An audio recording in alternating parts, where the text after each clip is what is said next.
Hello friends, आज हम आपको बताएंगे जब एसीएल टीयर लिगामेंट का ऑपरेशन होता है, सर्जरी होती है, उसके बाद हमें सेकेंड डे से कौन सी एक्सरसाइज स्टार्ट करनी हो। तो सबसे पहले आपको पता है कि हमें इस तरह का एक पट्टा देता है जो हमें पैर के ऊपर बांध के रखना पड़ता है, ठीक है।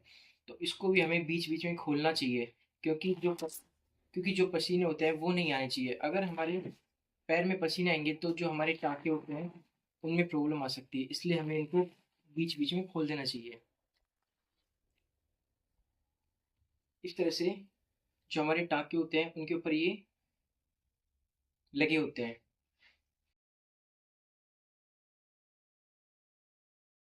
सबसे पहले हमें कौन सी एक्सरसाइज करनी चाहिए, जो हमारा पंजा होता है उसको हमें हिलाना रहता है, ठीक है। One कुछ इस exercise. तरह से ये हमें 25 से 50 पार करना होता है, क्योंकि इससे हमारे जो ब्लड सर्कुलेशन है वो चालू रहता है, जिससे कि जो हमारे जितने भी नसें हैं उनमें ब्लड सर्कुलेशन चालू रहता है। उसके बाद सेकंड एक्सरसाइज है, जो हमारी उंगलियां रहती है, फिंगर्स, उनको चलाना रहता है इस तरह से। Two exercise.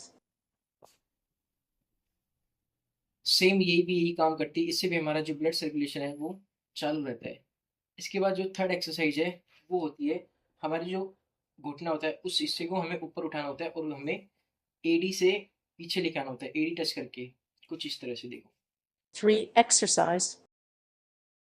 इसमें हमें वहां तक करना है जहां तक हमें दर्द कम हो रहा हो। जहां पे हमें दर्द ज्यादा होता है वहां पे हमें इसको होल्ड करना चाहिए।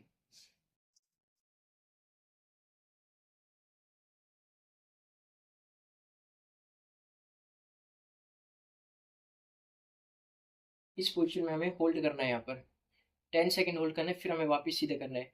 इस तरह से हमें 10 सेट करने हैं, होल्ड करके वापस सीधा, होल्ड करके वापस सीधा। तो मैंने 10 सेकेंड होल्ड किया यहाँ पे। उसके बाद मैं इसको सीधा कर दूंगा।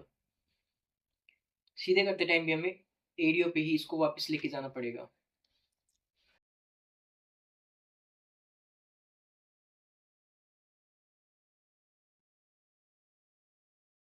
ये प्रोसेस करते हुए आपको बिल्कुल नॉर्मली करनी है। इसमें ना ज़्यादा जोर लगाना है ना कुछ, क्योंकि ये हमारा जो टिश्यू होता है वो अभी अभी सॉफ्ट रहते हैं।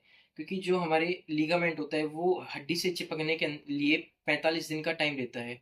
और अगर हम इसमें अपना पैर पूरा मोड़ने की कोशिश करेंगे तो जो हमारे टिश्यू होते हैं वो ढीले हो जाएंगे, जो हमारा जो नया लीगामेंट होता है वो ढीला हो जाएगा। और फिर हमारे चलने में लचक वापस आने लगेगी, और जो हमारी सर्जरी होती है वो वेस्ट जाएगी, फिर वो कामयाब नहीं रहेगी। इसमें भी, सर्जरी में भी दो तरह की सर्जरी होती है। एक होता है ओनली फॉर ग्राफ्ट होता है, जिससे हमारे लिगामेंट बनता है। दूसरी सर्जरी होती है जिसमें फाइबर टेप का यूज होता है। अगर हमारी सर्जरी के अंदर फाइबर टेप का यूज हुआ है तो उस स्थिति में हम हमारे पैर को 2 से 3 दिन बाद ही उसे 90 से 100 डिग्री तक मोड़ सकते हैं।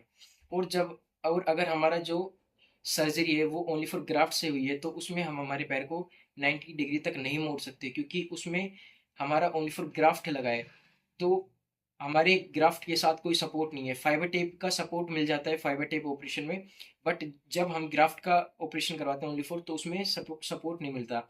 और जो हमारे ग्राफ्ट है उसे हड्डी से जुड़ने में 45 दिन लगते हैं, इसलिए हमें इसमें ज़्यादा जोर आजमाइश नहीं करनी है, हमें नॉर्मल धीरे धीरे एक्सरसाइज करनी है। Thank you.